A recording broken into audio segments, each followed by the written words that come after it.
Good morning friends.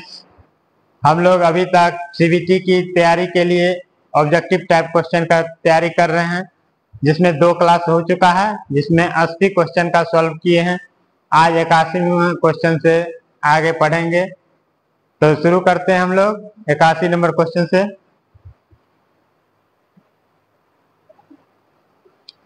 Question है, blade की किस चीज का उपयोग कांच, पीतल और कास्ट आयरन काटने के लिए किया जाता है? ऑप्शन है ए 0.80 mm, बी 1.00 mm, सी 1.40 mm, डी 1.80 mm। तो कांच, पीतल और कास्ट आयरन काटने के लिए हम लोग एकदम महीन वाले, जिसका दांत एकदम पतला है, उसका प्रयोग करते हैं। तो यहाँ पे 1.8 mm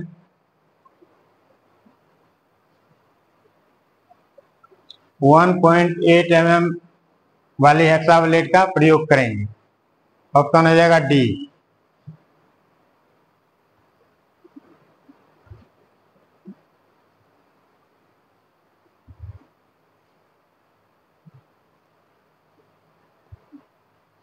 नेक्स्ट क्वेश्चन है, यदि छेनी का क्लियरेंस कोण बहुत अधिक होगा तो क्या होगा?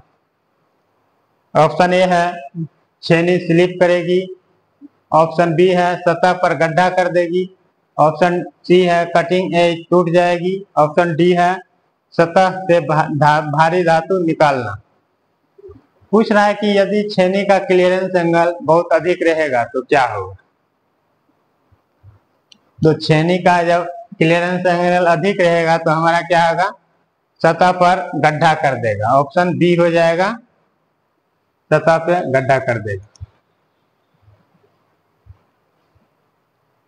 नेक्स्ट क्वेश्चन है, किस प्रकार के हथौड़े का उपयोग रिवेटिंग उद्देश्य के लिए किया जाता है? ऑप्शन ए है स्लेज हैमर, ऑप्शन बी है ball peen hammer, option C है cross peen hammer, option D है स्ट्रेट पेन हैमर। तो रिवेटिंग के लिए हम लोग क्या करते हैं? बॉल पेन हैमर का प्रयोग करते हैं। ऑप्शन बी में है बॉल पेन हैमर। आंसर हो जाएगा option B, ball peen hammer. अब नेक्स्ट क्वेश्चन है, ड्रिलिंग ऑपरेशन में काटने की गति यानी कटिंग स्पीड की इकाई क्या है? तो क्या होता है? ड्रिलिंग ऑपरेशन में काटने की स्पीड जो हमारा होता है मीटर पर मिनट से लेते हैं, metre per minute. Option A है metre per revolution, per revolution, metre per minute, millimetre per minute. तो मेरा आंसर हो जाएगा C, metre per minute. Next question है,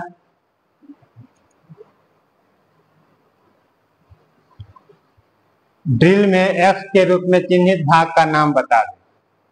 what is the name of part mark as X in drill? ये drill bit है मेरा। Drill beat में हम लोग जानते हैं, यहाँ पे इसको बोलते हैं पॉइंट एंगल।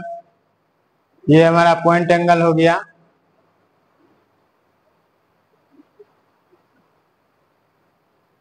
और इधर जो दोनों तरफ रहता है उसे लीप बोलते हैं। ये दोनों लीप हो गया। और इस पॉइंट एंगल का मान क्या होता है? 118 डिग्री होता है। और इस दोनों तरफ जो एंगल बना हुआ है, इस दोनों तरफ एंगल का मान क्या होता है? 59 डिग्री, और इधर भी 59 डिग्री। तो यहाँ पे इसे बोलते हैं हम लोग लीप। ऑप्शन ए आंसर हो जाएगा, लीप।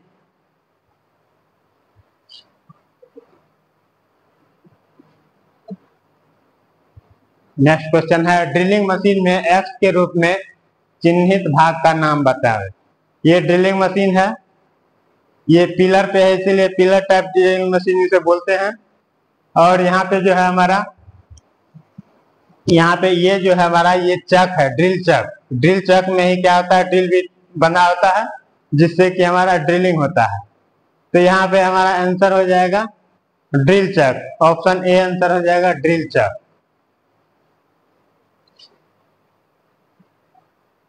नेक्स्ट क्वेश्चन है, थ्रेड का माइनर व्यास क्या है? थ्रेड का माइनर व्यास। तो थ्रेड का माइनस व्यास बराबर होता है minor dia equal to major dia minus 2 into depth, यानी ऑप्शन डी मेरा होगा माइनर डाया बराबर major dia minus 2 into depth, option D.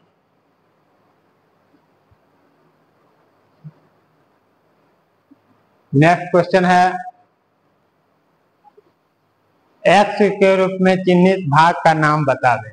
ये मेरा आउटसाइड माइक्रोमीटर है, आउटसाइड माइक्रोमीटर है ये।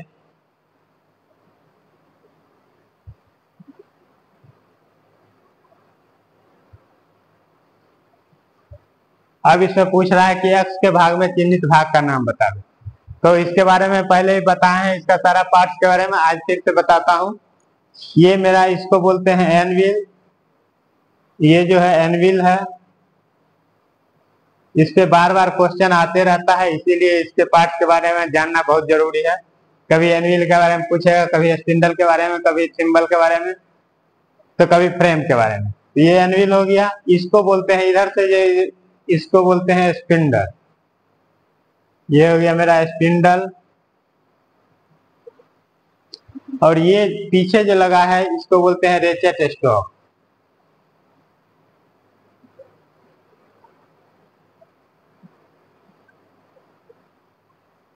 अब हमको ये हो गया मेरा फ्रेम।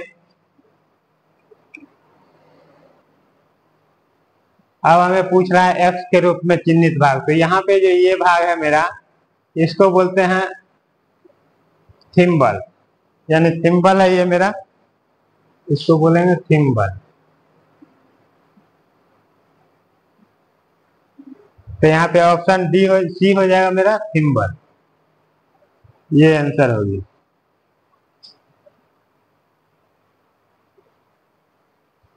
नेक्स्ट क्वेश्चन है 50 से 75 mm, 50 से 75 mm के आउटसाइड माइक्रोमीटर की रीडिंग क्या होगी। तो यहाँ पे रीडिंग दिया हुआ 50 से 75 mm के माइक्रोमीटर में रीडिंग पढ़ना है आउटसाइड में। तो यहाँ पे क्या दिया है, यहाँ पे 0 से शुरू हुआ है और मेरा जा रहा है क्या है 0।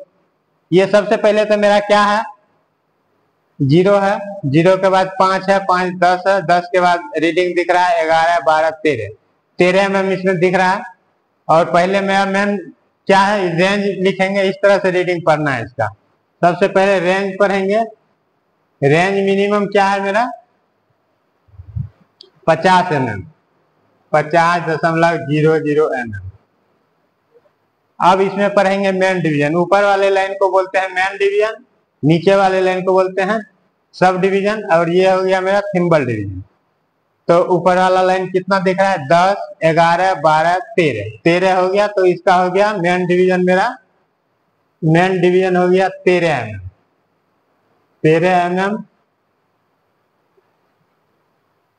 अब है मेरा सब डिवीजन, यानी कि मेन डिवीजन के बाद एक सब डिवीजन दिख रहा है, तो सब डिवीजन का मान हो जाएगा मेरा 0.50 mm। अब मेरा थिम्बल डिवीजन, यानी थिम्बल का रेखा कौन सा ये डेटम लाइन से मिल रहा है। तो थिम्बल वाला रेखा मेरा कौन सा मिल रहा है 10 यहाँ 11 12 13, 13वां रेखा मिल रहा है। तो 13 को क्या करेंगे इसके लिस्ट काउंट यानी 0.01 से गुना करेंगे,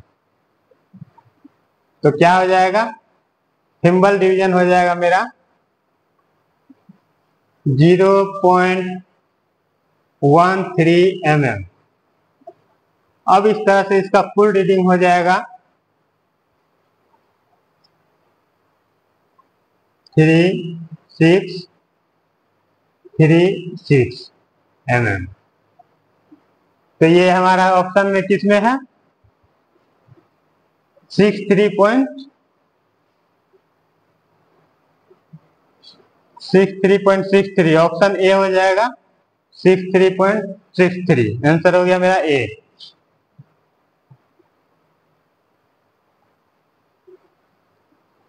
अब अगला क्वेश्चन है what is the name of the part mark X. ये मेरा बर्नियर हाइट गेज है, इसको बोलते हैं vernier height gauge, vernier height gauge.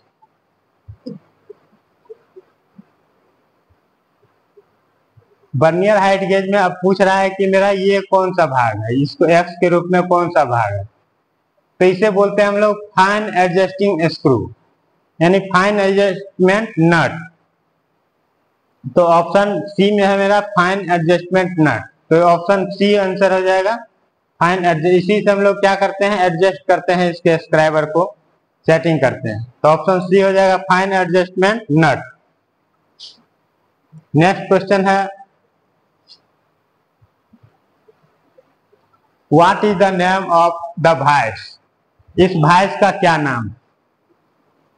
तो यहाँ पे देखिए ये बेंच वाइस की तरह लगता है लेकिन बेंच वाइस है नहीं, क्योंकि हमारा क्या है, यहाँ पे दिख रहा है मेरा एक लीवर लगा हुआ, ये एक लीवर जो है इसी के कारण इस बेंच वाइस नहीं। तो कौन सा वाइस है, quick release vice, quick release, यानी कि ये जो लीवर है इसको जब उठाते हैं तो एक बार में ही इसका जा आगे पीछे होता है, और इसको बंद कर देंगे तो जा टाइट हो जाएगा। और जब बेंच वाइस को क्या करते हैं कि हमें उसे घुमाना पड़ता है, स्पिंडल घुमाने के बाद खुलता है और बंद होता है इसका जबड़ा। लेकिन इसमें क्या होता है, लीवर उठाते हैं तो बंद होगा, लीवर गिराएंगे तो बंद होगा, और लीवर उठाएंगे तो खुलेगा। तो इसीलिए इसका ऑप्शन डी हो जाएगा क्विक रिलीजिंग वाइस।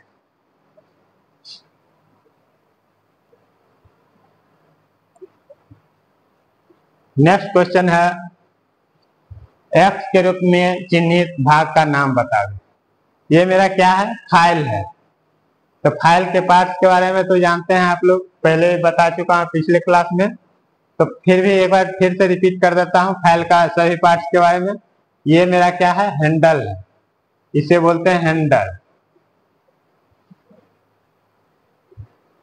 ये इसके बगल में क्या है, फेरूल, फेरूल ये हो गया। अब ये जो मेरा घुसा हुआ है हैंडल में इसको बोलते हैं टैंग, ये हो गया मेरा टैंग। और यहाँ से जो फाइल का ये भाग मुड़ा हुआ है कंधा की तरह है, यानी कंधा की तरह है, तो इसको बोलेंगे शोल्डर, शोल्डर। और ये मेरा क्या है, फेस है, फेस पे ही दांत कटा हुआ रहता है जो कि कटिंग करता है कोई भी धातु को। और ये आगे मेरा क्या होता है, टिप होता है, टिप हो गया। अब इसे जो बोलते हैं हम लोग एज बोलते हैं, एज बोल रहे हैं। तो इसमें पूछ रहा है कि ये क्या है, तो ये हमारा फाइल जो दिखाया गया है ये मेरा कौन सा फाइल है, हैंड फाइल है, हैंड फाइल है। हैंड फाइल में क्या करते हैं हम लोग, इसके एज को क्या करते हैं, दांत नहीं रहता है इसमें, जिससे कि कोई भी स्लॉट वाला कोई भी धातु है, मेरा जॉब है ये। अब इसमें क्या करते हैं, हमको ये फाइलिंग करना है, तो फाइलिंग इधर करना है, तो ये भाग नहीं घिसे, इसीलिए क्या करते हैं, इसमें दांत नहीं काटते, इसीलिए इसका नाम पड़ता है सेफ एज। तो ये ऑप्शन हो जाएगा डी, इसको बोलेंगे सेफ एज, आंसर हो जाएगा डी। नेक्स्ट क्वेश्चन है मेरा इस ऑपरेशन का नाम बता दें। तो ये मेरा क्या है, इसको बोलते हैं ट्राई स्क्वायर, और ये मेरा सरफेस प्लेट है। तो इसमें क्या कर रहा है, ये क्या करता है कि मतलब समतलता को जांच रहा है कि ये मतलब मेरा समतल है कि नहीं। तो यहाँ पे ट्राई स्क्वायर को समतलता को जांच रहा है, तो इसमें ऑप्शन हो जाएगा चेकिंग फ्लैटनेस, समतलता की जांच करना। तो आंसर हो जाएगा मेरा बी, ट्राई स्क्वायर की समतलता की जांच करना। नेक्स्ट क्वेश्चन है कौन सी मार्किंग मीडिया को रफ फोर्जिंग और कास्टिंग पर लगाया जाता है। तो हम लोग जानते हैं कि रफ फोर्जिंग और कास्टिंग पर लगाने के लिए हम लोग क्या करते हैं, व्हाइट वाश का प्रयोग करते हैं या चौक का प्रयोग करते हैं। तो यहाँ पे मेरा व्हाइट वाश, आंसर ए हो जाएगा व्हाइट वाश। नेक्स्ट क्वेश्चन है पुनः तेज किया हुआ डिवाइड बिंदु को फिनिश करने के लिए किसका उपयोग किया जाता है। यानी कि कोई भी टूल है उसको तेज करने के लिए उसके धार को हम लोग क्या करते हैं, देखते होंगे आप लोग कारपेंटर शॉप में, कारपेंटर लोग क्या करता है कि धार बनाता है, तो उसको बोलते हैं स्टोन, वाइल स्टोन। तो वाइल स्टोन इसका आंसर हो जाएगा डी नंबर, आंसर हो जाएगा D while stone.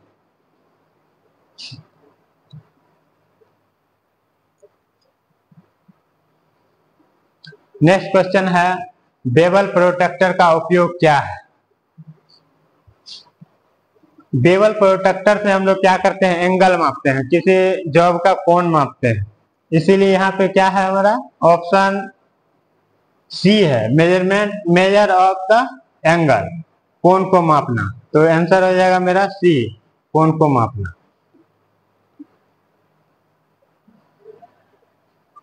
Next question है दिखाई गई चित्र में फाइल का नाम बता दें।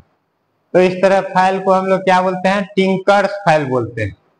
ये हो गया मेरा टिंकर्स फाइल, तो ऑप्शन बी हो जाएगा टिंकर्स फाइल।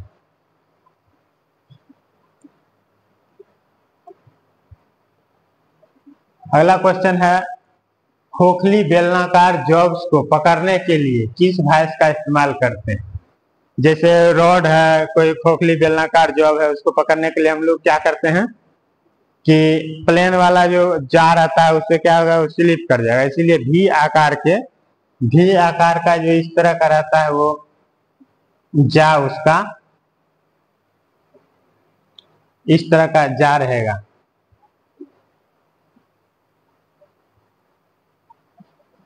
तो उसमें हम लोग क्या करते हैं, पकड़ते हैं। तो क्या हो जाएगा, पाइप भैंस हो जाएगा। आंसर हो जाएगा मेरा बी ऑप्शन, पाइप भैंस।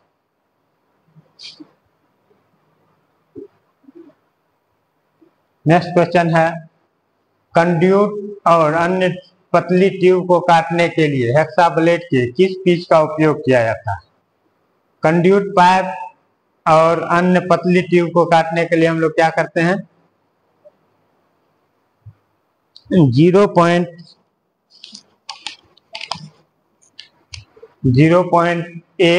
ऑप्शन ए है 0.8 mm, ऑप्शन बी है 1 mm, ऑप्शन सी है 1.4 mm, ऑप्शन डी है 1.8 mm।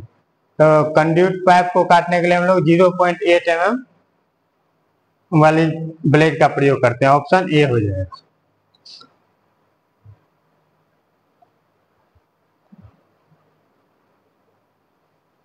नेक्स्ट क्वेश्चन है विभिन्न प्रोफाइल को काटने के लिए किस धातु काटने वाली शाह का उपयोग किया जाता है। विभिन्न प्रोफाइल को काटने के लिए किस धातु काटने वाली शाह का उपयोग किया जाता है। तो ऑप्शन ए है पावर शाह, ऑप्शन बी है सर्कुलर शाह, ऑप्शन सी है contour band Shah, option D है हॉरिजॉन्टल बैंड शाह। तो यहाँ पे हम लोग प्रोफाइल को काटने के लिए कंटूर बैंड शाह का प्रयोग करते हैं। ऑप्शन सी आंसर हो जाएगा कंटूर बैंड शाह।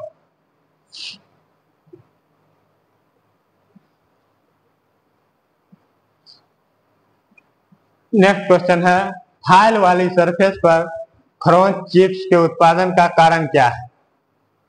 तो फाइल जब हम लोग काम करते हैं तो क्या होता है, उसमें से धातु से चिप्स निकलता है, कटिंग चिप्स। तो फाइल के छोटे छोटे दांत में क्या होता है, कटिंग चिप्स फंस जाता है, जिससे क्या होता है, पिनिंग होता है, यानी फाइल काम करना बंद कर देता है। तो उसी को बोलते हैं हम लोग pinning of file.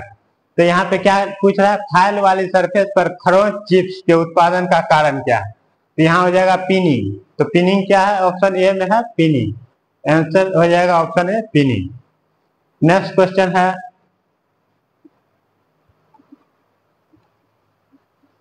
What is the name of chisel, इस छेनी का क्या नाम है। तो इस पहले भी क्वेश्चन आया था कि जब हम लोग क्या करते हैं, चेन सिस्टम से ड्रिलिंग करते हैं और धातु को निकालते हैं तो उसमें कौन सा चीजल का प्रयोग करते हैं, तो वेब चीजल का। तो इसको बोलेंगे वेब चीजल। आंसर हो जाएगा मेरा B, web chisel.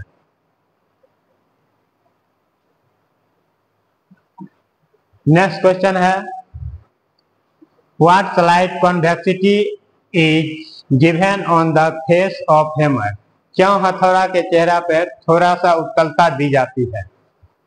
Option A है प्रभावी चोट बनाने के लिए, ऑप्शन बी है किनारे की खुदाई से बचने के लिए, ऑप्शन सी है चोट मारते समय एक समान लोड की अनुमति देने के लिए, ऑप्शन डी है काम की सतह को नुकसान को रोकने के लिए। तो हम लोग जानते हैं कि कोई भी जॉब मतलब कटिंग टूल्स है तो उसमें क्या करते हैं, जैसे फाइल है तो उसमें भी बीच में क्या करते हैं, कॉन्वेक्सिटी दिया जाता है, यानी उत्तलता। ताकि किनारा को ज्यादा गड्ढा ना बनावे। तो यहाँ पे हमारा फाइल में भी वही बात है और हैमर में भी वही बात है। हैमर के भी फेस को थोड़ा सा उत्तल अवस्था में बनाया जाता है ताकि चोट मारने पर जॉब का बाहरी किनारा में गड्ढा ना हो, इसीलिए। तो यहाँ ऑप्शन हो जाएगा किनारे की खुदाई से बचने के लिए। ऑप्शन बी हो गया, to avoid digging of the edge. Next question है,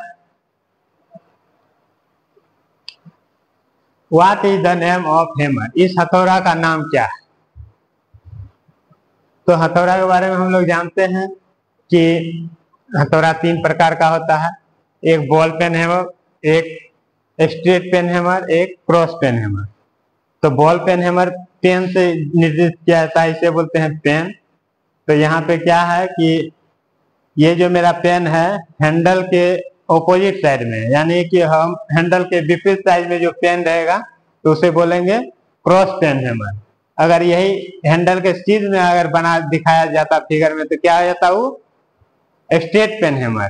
और बॉल पेन हैमर अगर इस तरह का बना देता बॉल के तरह उसका पेन को, तो क्या होता, वो बॉल पेन हैमर हो जाता।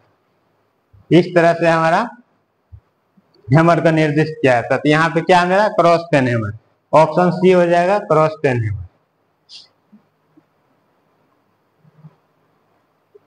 नेक्स्ट क्वेश्चन है, चिपिंग करते समय छेनी के अक्ष और जॉब की सतह के बीच के कोण का नाम क्या है। छेनी के अक्ष और जॉब की सतह के बीच के कोण का नाम है मेरा angle of inclination. Option C हो जाएगा, ऑप्शन डी हो जाएगा एंगल ऑफ इंक्लाइनेशन।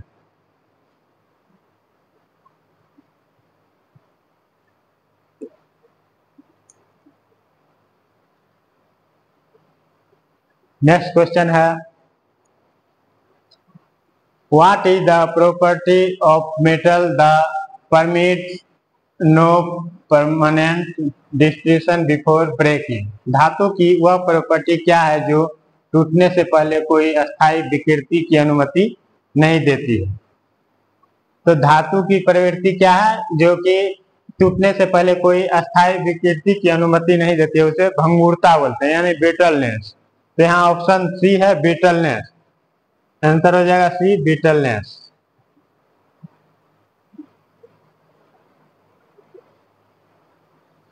अब ये है डेप्थ माइक्रोमीटर का फिगर दिया हुआ है। इसमें क्या है, डेप्थ माइक्रोमीटर में बताया जा रहा है एक्स के रूप में चिन्हित भाग का नाम बतावे। तो यहाँ पे क्या है मेरा एक्स के रूप में चिन्हित भाग, ये इसे क्या बोलते हैं, तो यहाँ पे हम इसको बोलते हैं लॉग। ये लॉग का फिगर है, ये लॉग हो गया।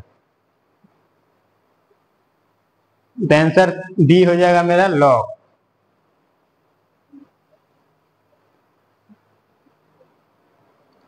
नेक्स्ट क्वेश्चन है, क्यों हैंड टैप लीड पर चेम्फर किए जाते हैं। क्या होता है जब हम लोग क्या करते हैं, चूड़ी काटते हैं, इंटरनल थ्रेड काटते हैं, वो काटते हैं हैंड टेप से। तो हैंड टेप इस तरह का रहता है,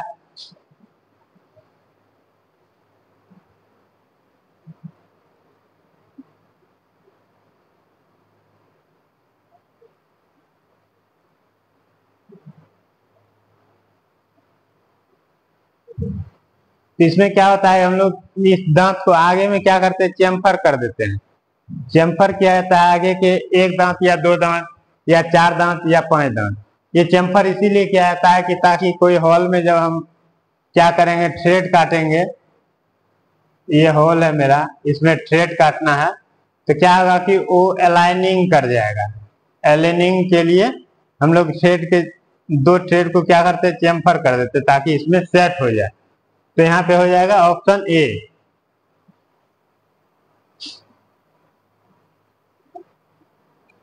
नेक्स्ट क्वेश्चन है, इस ड्रिलिंग मशीन का नाम बतावे। ये ड्रिलिंग मशीन कौन सा है। तो यहाँ पे हमारा देख रहे हैं कि पिलर पे सेट है, इसीलिए देखने से पता चल रहा है कि पिलर पे सेट है, तो इसे क्या बोलेंगे, पिलर टाइप ड्रिल मशीन। तो ऑप्शन ए हो जाएगा pillar type drill machine. Next question है, इस बाहरी माइक्रोमीटर ब्रिटिश की रीडिंग क्या है? तो ये मेरा क्या है, ब्रिटिश माइक्रोमीटर का फिगर बनाया हुआ है ये। अब इसमें पूछ रहा है कि इसकी रीडिंग क्या है। तो ब्रिटिश माइक्रोमीटर में रीडिंग पढ़ने का तरीका है, इसमें भी वही है। सबसे पहले क्या करते हैं, मेन डिवीजन पढ़ते हैं, मेन डिवीजन, फिर सब डिवीजन, फिर थिम्बल डिवीजन। तो यहाँ पे मेरा मेन डिवीजन क्या पढ़ते हैं, ये पढ़ते हैं मेन डिवीजन, ऊपर वाले भाग को, फिर नीचे वाले भाग को सब डिवीजन पढ़ते हैं। तो मेन डिवीजन कितना दिख रहा है मेरा, 3 लाइन दिख रहा है। तो 3 का मतलब हो गया 0.300 इंच। अब सब डिवीजन कितना दिख रहा है, 2 लाइन दिख रहा है। तो 2 लाइन को क्या करेंगे, एक सब डिवीजन का मान होता है 0.025 इंच। तो 2 सब डिवीजन दिख रहा है तो गुना किए तो हो गया मेरा सब डिवीजन बराबर 0.050 इंच। अब थिम्बल डिवीजन का 9वां रेखा मिल रहा है, 9वां। तो इसको क्या करेंगे, इसको गुना करेंगे इसके लिस्ट काउंट से। 9 लाइन को इसके लिस्ट काउंट से गुना करेंगे तो लिस्ट काउंट है इसका 0.001 इंच। तो इसे गुना करेंगे तो क्या हो जाएगा, 0.009 इंच। अब टोटल रीडिंग क्या हो गया, टोटल रीडिंग हो गया 0.359 इंच। तब 359 इंच किसमें है, ऑप्शन सी में है। तो मेरा आंसर हो जाएगा option C, 359 inch. Next question है, बर्नियर बेवल प्रोट्रैक्टर की सटीकता क्या है? तो हम लोग जानते हैं बर्नियर बेवल प्रोट्रैक्टर की सटीकता यानी एक्यूरेसी या लिस्ट काउंट क्या होता है, तो 5 मिनट होता है। तो 5 मिनट किस ऑप्शन में है, सी ऑप्शन में है 5 मिनट। ये मेरा 5 मिनट का चिन्ह है। ये चिन्ह जो एक दिखाया गया 5 मिनट हो गया, 2 दिखाया तो 5 इंच हो गया। तो 5 डिग्री यहाँ है, 1 डिग्री है, तो ऑप्शन सी हो जाएगा 5 मिनट।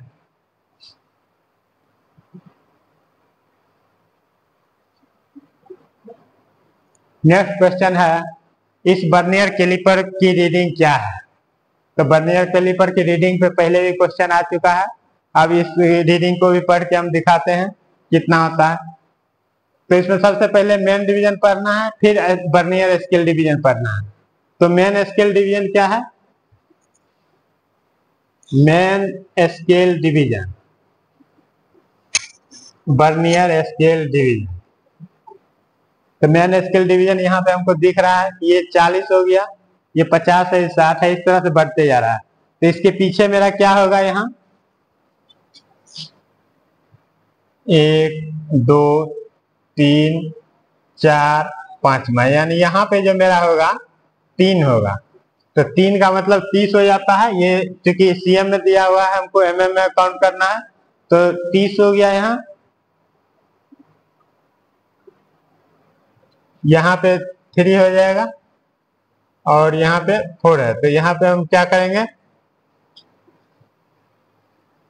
30 के बाद 35 यहाँ हो गया, तो 0 मेरा कहाँ मिल रहा है, यहाँ पे 35 के बाद। तो मेरा मेन डिवीजन क्या हो गया, 35 हो गया, 35.00 mm। 30 यहाँ है तो यहाँ हो गया 35, 3.5। अब मेरा क्या है कि हमको पढ़ना बर्नियर स्केल डिवीजन। तो बर्नियर स्केल डिवीजन का 25वां रेखा को काउंट किया, मिलाया है, इसीलिए इसी रेखा को हमको पढ़ना है। तो 25 को हम लोग जानते हैं क्या करते हैं, इसके लिस्ट काउंट से गुना करते हैं और तब लिखते हैं उसका बर्नियर स्केल डिवीजन। तो 25 को इसका लिस्ट काउंट से गुना करेंगे कितना से, 0.02 mm से। तो 0.2 mm से गुना करने पे क्या हो जाएगा, 0.50 mm। तो इसका आंसर हो जाएगा मेरा 35.50 mm। तो आंसर है मेरा डी में, आंसर हो जाएगा 35.50 mm। नेक्स्ट क्वेश्चन है, क्यों सतह प्लेटों तनाव मुक्त अच्छी कास्ट आयरन से बने होते हैं? यानी कि पूछ रहा है why surface plates are made of straight relieved good quality cast iron.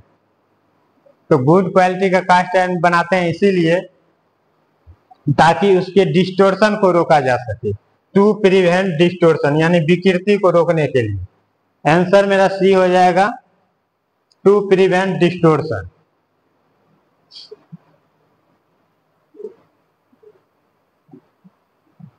Next question है, समायोज्य समानांतर ब्लॉक एडजस्टेबल पैरेलल ब्लॉक का मुख्य लाभ क्या है? तो यहाँ पे ऑप्शन है ए, विभिन्न कोण का निर्धारण करने के लिए, विभिन्न गहराई निर्धारण करने के लिए। ऑप्शन सी है विभिन्न लंबाई निर्धारण करने के लिए। ऑप्शन डी है विभिन्न ऊंचाई निर्धारण के लिए। इसमें ऑप्शन हो जाएगा डी हो जाएगा, विभिन्न ऊंचाई निर्धारण करने के लिए समांतर ब्लॉक का मुख्य लाभ यही है, विभिन्न ऊंचाई निर्धारण करने के लिए। Option D.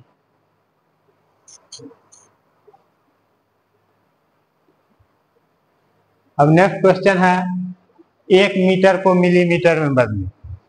तो 1 मीटर बराबर कितना मिलीमीटर हो जाएगा? तो 1 मीटर में होता है 100 cm।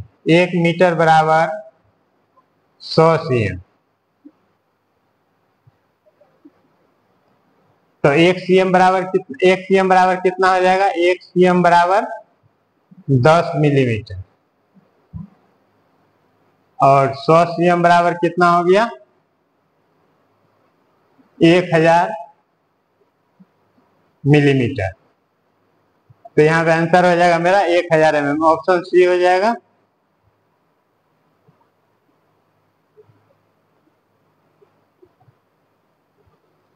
अब इस क्वेश्चन में पूछा है इस भी ब्लॉक का नाम क्या है? तो इस भी ब्लॉक का नाम क्या है? हमें यहाँ दिख रहा है सिंगल भी बना हुआ है। इसमें क्या है? सिंगल भी है। ये भी जो मेरा सिंगल है, इधर भी रहता भी तो डबल हो जाता, सिंगल भी और सिंगल ग्रुप, यानी ग्रुप भी सिंगल है और सिंगल भी है। तो क्या आंसर हो जाएगा?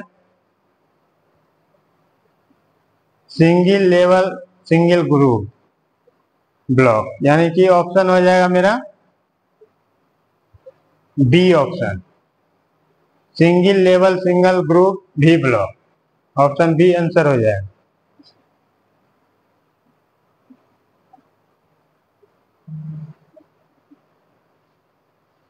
अब इसमें क्या कर रहा है कि इसमें जो चिन्ह दिखा गया है ये मेरा क्या है? कॉम्बिनेशन सेट है, इसको बोलते हैं कॉम्बिनेशन सेट।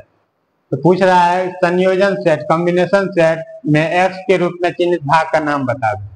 तो एक्स के रूप में चिन्हित भाग, इसको क्या बोलते हैं हम लोग? एस्क्राइबर बोलते हैं। ये मेरा एस्क्राइबर है, एस्क्राइबर। तो आंसर क्या है? बी में है एस्क्राइबर, तो इसीलिए ऑप्शन बी हो जाएगा इसका आंसर, एस्क्राइबर।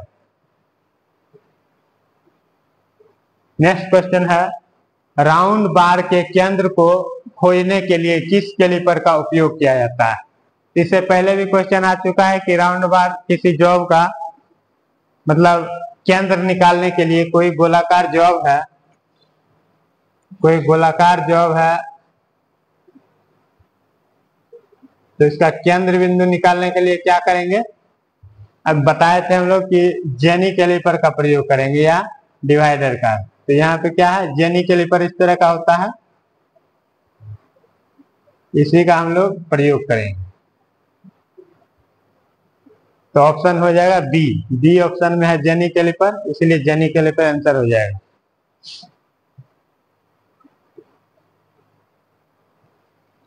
नेक्स्ट क्वेश्चन है, chisel what is the name of the angle marks in the chisel? तो इस छेनी में जो है ये मार्क एंगल दिया हुआ है, इसको बताना है। तो हमको क्या ए से जो मार्किंग किया है, तो ए का मार्किंग ये है। तो इसमें अभी हम बताए थे पिछले क्वेश्चन में भी कि इसका सारा एंगल, तो अभी फिर से रिपीट करते हैं कौन सा एंगल कौन सा है। तो यहाँ से ये दिख रहा है मेरा, यहाँ से लेके यहाँ तक ये वाला एंगल, ये एंगल जो है मेरा क्या है, क्लियरेंस एंगल।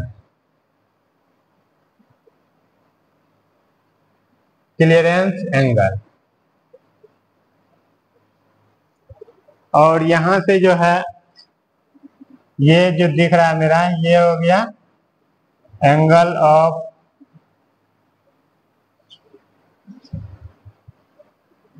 इंक्लाइनेशन।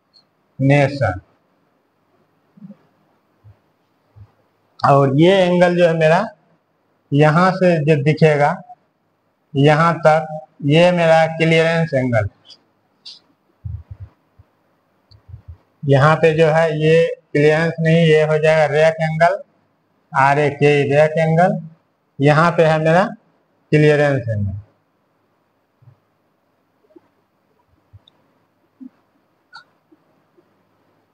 तो इस तरह से हमें पूछ रहा है ए का भाग, तो ए में हमारा क्या है, क्लियरेंस एंगल है, तो ऑप्शन हो जाएगा डी, क्लियरेंस एंगल।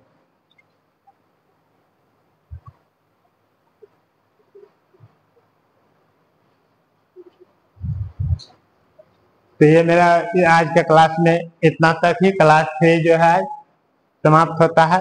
और हमारे चैनल को लाइक एवं सब्सक्राइब जरूर करें। और कोई प्रॉब्लम के लिए हमारा नंबर है उसे नोट कर लें और उस पर जरूर ही कॉल करें, ताकि कोई भी टेक्निकल टाइप से जो भी मेरा प्रॉब्लम है उसका सॉल्यूशन कर सकें। मोबाइल नंबर है मेरा